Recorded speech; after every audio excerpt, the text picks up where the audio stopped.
하나님의 의가 복음에 어떻게 나타나 있는가라는 것을 우리에게 알려주고 있습니다.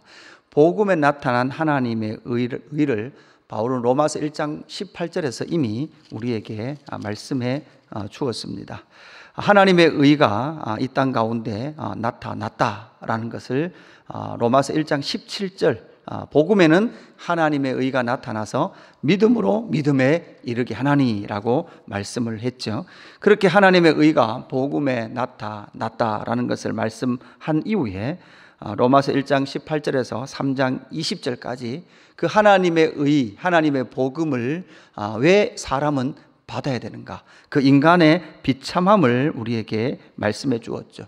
하나님의 진노 앞에 놓여 있는 인간, 우상 숭배와 정욕과 탐심에 그 모든 마음이 빼앗긴 채 하나님을 알지도 못하고 하나님을 영화롭게도 하지 못하는 그 인간의 상태는 하나님의 진노 앞에 놓여 있다라는 것을 분명히 말씀해 주었습니다. 의인은 없나니 하나도 없다라고 말씀하셨고, 그들 앞에 눈앞에 하나님이 계심에도 불구하고 하나님을 두려워하지도 않고 경외하지도 않는 그들은 사망 선고를 받았다라고 분명히 말씀을 해 주고 있습니다. 그러면서 이제 오늘 21절, 그렇게 너희 가운데에 사망이 선고된 그 사망 선고 아래에 있었던 인간에게 21절, 이제는 율법 외에 이렇게 말하면서 하나님의 한 의가 나타났다, 드러났다라고 분명히 말씀하고 있습니다. 21절에 이제는 이라고 번역하는 이 이제는 앞에는 빠진 접속사가 하나 있는데 이것이 그러나입니다. 그러나 이제는 이라고 쓰는 것이 더 옳은 번역입니다. 그러나 이제는 율법 외에 하나님의 한 의가 나타났다라고 말합니다. 그러니까 인간의 그 비참함, 하나님의 진노 앞에 놓여 있는 인간의 그 비참함을 말해준 다음에 이제 인간의 그 비참함을 극복할 수 있는 한 길을, 살 수 있는 생명의 한 길을 우리에게 보여주셨는데 그것이 무엇인가 하면 하나님의 한 의다, 복음이다. 하나님의 의가 우리 가운데 나타났다라는 것을 우리에게 논증해 주고 있습니다. 그래서 이 하나님의 한 의는 어떻게 우리 가운데 나타났는가라는 것을 우리가 분명히 해야 합니다. 그 하나님의 의는 어떻게 나타났습니까? 첫 번째는요, 율법과 선지자들에게 증거를 받은 것이다, 이렇게 말씀하고 있습니다. 이 하나님의 한 의가 나타났다라는 것은 율법과 선지자들을 기반으로 하여 하나님의 한 의가 이 땅 가운데 나타났다는 거죠. 여러분, 이 율법과 선지자는 무엇을 의미하고 있습니까? 구약을 의미하고 있습니다. 여러분, 구약의 율법과 선지자는 이렇게 손가락질을 하고 있다 그랬습니다. 이렇게 이제 저걸 보십시오, 저쪽을 보십시오, 저쪽을 보십시오. 그럼 저를 보면 됩니까? 제가 손가락 가리키는 곳을 봐야 합니까? 손가락을 가리키는 곳을 봐야 합니다. 저 가리키는 곳이 어디였습니까? 바로 그리스도 메시아였습니다. 이 땅에는 방법이 없습니다. 바울은 로마서 1장 19절에서 3장 20절까지 이 땅에서는 방법이 없었다는 거죠. 하늘에서 와야 하며 하나님의 의가 이 땅 가운데 나타나야 된다는 거죠. 율법이 있는 그 자리에는 율법을 우리가 지킬 수 없는 인간이라는 것을 처절히 인식하면서 구약에서 그 율법을 지킬 수 없는 인간의 비참함을 알고 하늘을 바라봐야 하고 하나님을 의지해야 된다는 것을 말씀해 주고 있는 것이죠. 그래서 구약의 이야기도 모두 다 누구 이야기입니까? 예수 그리스도 이야기입니다. 율법과 선지자들은, 여러분, 율법은 항상 무엇을 말합니까? 정죄하죠. 여러분, 율법은 죄를 정합니다. 선지자도 마찬가지죠. 여러분, 선지자들은 대부분 좋은 의미를 많이 말을 합니까? 심판 메시지를 선포합니까? 선지자들의 기본 선포는 심판 메시지입니다. 심판 메시지와 함께 회복의 메시지를 주는데 그 회복의 메시지 역시도 하늘이고 하나님이고 그리스도다라는 것을 구약에서 끊임없이 말씀해 주었습니다. 그래서 이 하나님의 의는 율법과 선지자들의 증거를 받아 이 땅 가운데 나타났다. 그래서 복음은 구약을 부정하지 않습니다. 복음은 구약을 바탕으로 해서 우리에게 그 하나님의 의를 나타내 보여주고 계시다라는 것입니다.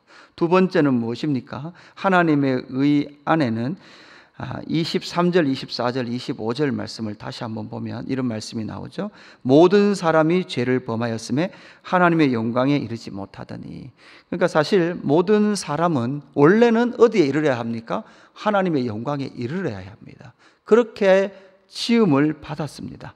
그러나 죄를 범함으로 말미암아 하나님의 영광에 이르지 못했던 사람을 향하여 그리스도께서는 어떤 일을 하셨습니까? 24절, 그리스도 예수 안에 있는 속량이라 그랬습니다. 속량이 무엇이죠? 값을 치르고 사오시다, 사왔다라는 의미입니다. 하나님의 은혜로 값없이 의롭다 하심을 얻었습니다. 자, 그래서 두 번째 하나님의 의는 어떻게 나타났습니까? 그리스도 안에 있는, 예수 안에 있는 속량으로 의롭다 하심을 얻음으로, 주심으로 말미암아 하나님의 의는 이 땅 가운데 나타났다라는 것이죠.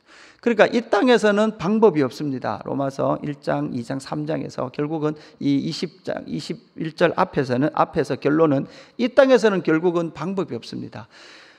죄가 있었고 죄가 있고 모든 사람이 죄를 범하였기 때문에 죄의 그늘 아래서 벗어날 수 없죠. 그리고 그 죄의 그늘에서 벗어나기 위해서는 누가 와야 합니까? 죄 없으신 분이 와야 합니다. 그리고 죄 없는 분이 와야 될 뿐만 아니라 그 구원하시기로 작정하신 모든 사람의 생명의 값을 치를 수 있는 가치 있는 분이 와야 합니다. 그냥 일반적 사람이면 안 됩니다. 하나님 자신이 오셔서 자신의 생명을 내어주셔야만 그 모든 구원하시기로 작정한 사람들의 값을 치를 수 있습니다. 그래서 예수님은 완전한 사람으로 그리고 완전한 하나님으로 이 땅 가운데 오셨습니다. 누구에게 값을 치렀습니까? 사탄에게 값을 치른 것이 아닙니다. 하나님의 공의의 만족을 위하여 하나님은 스스로 그 값을 치르셨습니다. 왜냐하면 하나님은 공의로워야 되기 때문에 그러합니다. 여러분, 우리는 하나님은 마음대로 하시는 분이라고 생각하잖아요. 그러면 하나님 마음대로 하시는 분이니까, 하나님 마음대로 다 할 수 있는 분이니까, 야, 선악과 그거 먹었던 거 없다고 치자. 그거 다시 노게임, 그냥 없던 일로 하자. 이렇게 말할 수도 있지 않습니까? 하나님이시니까. 그렇게 말씀하시면 하나님의 무엇이 훼손됩니까? 하나님의 공의로움이 훼손됩니다. 그래서 공의로운 하나님께서는 자기 스스로 그 속량, 당신의 아들을 내어주심으로 말미암아 자기의 공의의 만족을 위하여서 그 아들을 십자가에 내어주시고 피의 값을 치르신 이후에 그의 백성들, 그의 자녀들을 사오심으로 말미암아 하나님의 진노가 누그러뜨려졌다라고 우리에게 말씀하고 있죠. 그래서 25절 보면 이 예수를 하나님이 그의 피로서 믿음으로 말미암아 화목 제물로 세우셨으니, 누구와 화목하는 것입니까? 하나님의 진노가 누그러뜨려져서 사람과 하나님이 다시금 화목할 수 있는 길을 예수님께서 여셨다라는 것을 우리에게 말씀합니다. 그래서 하나님께서 길이 참으시는 중에 전에 지은 죄를 뭐 하셨다? 간과하셨다라는 거죠. 간과하다가 무엇입니까? 잊어버리셨다, 통과하셨다, 이제는 기억하지 아니하시다라는 의미가 되는 것이죠. 그래서 예수 안에 있는 속량으로 말미암아 예수 그리스도 안에 있는 자들을 뭐라고 말씀하시냐? 의롭다 하십니다. 여러분, 의로운 것입니까? 의롭다고 말해 주시는 겁니까? 의롭다 하시다라는 것이죠. 이걸 우리가 신학적 용어로 칭의라는 단어를 씁니다. 우리가 의로워서 의로운 것이 아니라 그리스도의 공로로 말미암아 우리를 의롭다고 불러주시는 그 칭의가 우리에게 적용되어졌다라는 것을 말씀합니다. 그래서 여러분, 우리가 무엇을 한 것이 있습니까? 한 것이 없죠. 그래서 첫 번째는 율법과 선지자들의 증거를 받은 하나님의 의였고, 두 번째는 예수 안에 있는 속량으로 의롭다 하심을 받는 하나님의 의가 나타났고, 세 번째는 그 의는 오직 믿음으로 우리에게 유효한 효력이 발생되어졌다라는 것이죠. 여러분, 예수 그리스도를 믿는 믿음으로 말미암은 의가 여러분 우리에게 어떻게 효력이 나타났습니까? 믿음으로 나타났습니다. 믿음. 내가 믿음으로 말미암아 그 의가 내 안에 의의 약효가, 복음의 약효가 내 안에 나타났다는 거죠. 여러분, 우리는 믿는 믿음이에요. 믿음은 누가 해야 됩니까? 내가 믿어야 됩니다. 그러나 여러분 주위에서 봐야 되는 것은 내가 믿음으로 말미암아라는 이 믿음은 오직 믿음, 내가 어떤 행위를 말미암아 의롭게 된 것이 아니라 예수 그리스도의 속량하심과 의롭게 하심을 믿음으로 말미암아 예수 그리스도께서 화목 제물 되신 것을 믿음으로 말미암아 우리 안에 그 의가 역사했다라는 것을 우리에게 말씀하고 있죠. 그래서 오직 믿음으로 그 하나님의 의가 우리 안에 유효하게 역사하기 시작했다라는 것을 우리에게 말씀해 줍니다. 그래서 이 믿음은, 오직 예수 그리스도를 믿는 믿음은, 사실 여러분 이것은 아브라함을 부르면서부터 이미 아브라함을 통해서도 아브라함도 믿음으로 말미암아 의롭다 하심을 받았다. 그래서 구약은 율법을 지킴으로 의로움을 받는 것이고 신약은 예수 그리스도를 믿는 믿음으로 의로움을 받는 것이 아니라 구약에서도 이미 아브라함을 믿음으로 의롭다 하는 길을 보여주셨다라는 것을 내일 본문인 4장에서 쭉 설명을 하거든요. 그래서 이 하나님의 의는 우리 안에 어떻게 적용되는가 하면 오직 예수 그리스도를 믿는 믿음으로 말미암아 의롭게 된다라는 것을 우리에게 말씀하고 있죠. 그래서 오늘 19절에서 31절 말씀에 보면 믿음으로라는 말이 7번, 최소한 7번 나오고 믿음에서 확장된 의미로 보면 두 번이 더 나오기 때문에 거의 9번에 걸쳐서 계속해서 우리에게 뭐라고 말씀하는가 하면 믿음으로 믿음으로 믿음으로 이렇게 되는 거죠.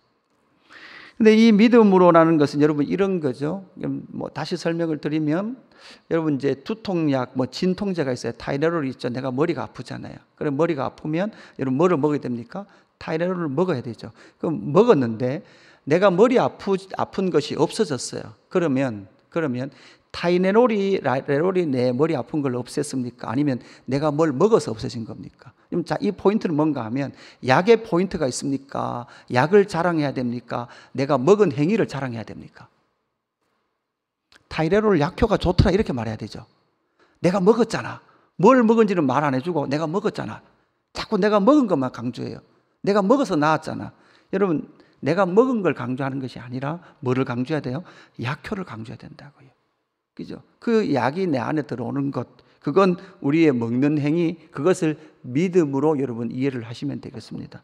그 믿는 것을 내가 자랑할 수 있습니까? 자랑할 수 없습니다. 믿음은 하나님께서 나에게 주신 선물입니다. 그 믿음의 내용이 무엇입니까? 믿음의 내용이 24절, 25절에 나타나 있는 그 믿음의 효력인 것이죠.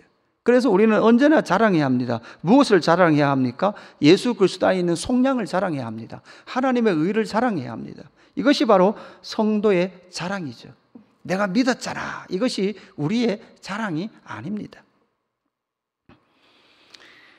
그래서 오직 믿음으로 유효하게 우리 안에 속량과 의롭게 하심이 효력을 발생시킨다라는 것을 우리에게 말씀해 주고 있습니다. 그러면서 이 바울은 어떻게 오늘 본문을 마무리하고 있습니까? 31절 보면 이렇게 말하죠. 그런즉 우리가 믿음으로 말미암아 율법을 파괴할 수 있느냐? 그럴 수 없느니라. 도리어 율법을 굳게 세우느니라. 이렇게 말씀하고 있죠. 여러분 율법 자체가 잘못된 게 아니죠. 율법을 다루는 사람의 문제였죠. 율법을 다루는 사람의 문제였지 율법 자체가 문제가 아니었습니다. 예수님이 이 땅에 오셔서 뭐라고 말씀하셨습니까? 나는 율법을 폐하러 온 것이 아니라 율법을 뭐하러 오셨습니까? 완성하시고 이루기 위해서 오셨다라는 것을 우리에게 말씀해 주고 있습니다.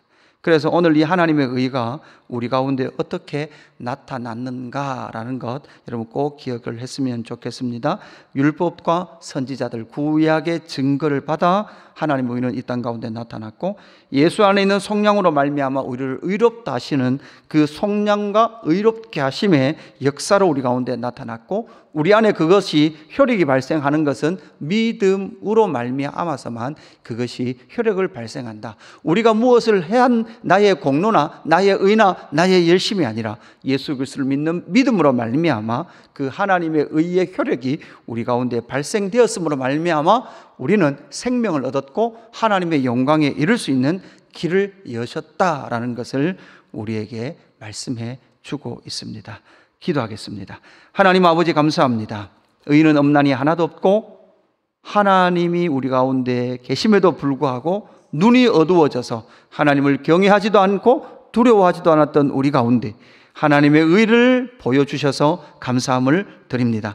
하나님의 의가 우리 가운데, 복음 가운데 분명히 나타난 줄로 믿습니다. 하나님 구약 성경을 통하여 하나님의 의를 우리는 만납니다. 또한 예수 그리스도 안에 있는 속량과 의롭게 하심을 통하여서 하나님의 의가 우리 가운데 나타났다는 것을 우리는 또한 봅니다.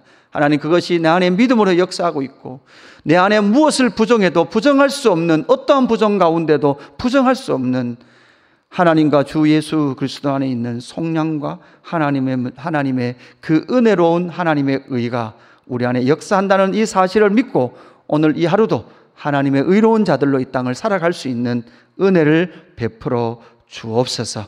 하나님 아버지, 오직 믿음으로 그 의가 우리 안에 유효한 효력을 발생한다 하셨사오니, 하나님 우리 안에 예수 그리스도를 믿는 믿음을 풍성히 허락하셔서 오늘도 이 믿음 안에 승리하는 저희들 될 수 있도록 역사하여 주옵소서. 감사함을 드리며 구주 예수 그리스도 이름으로 기도드리옵나이다. 아멘.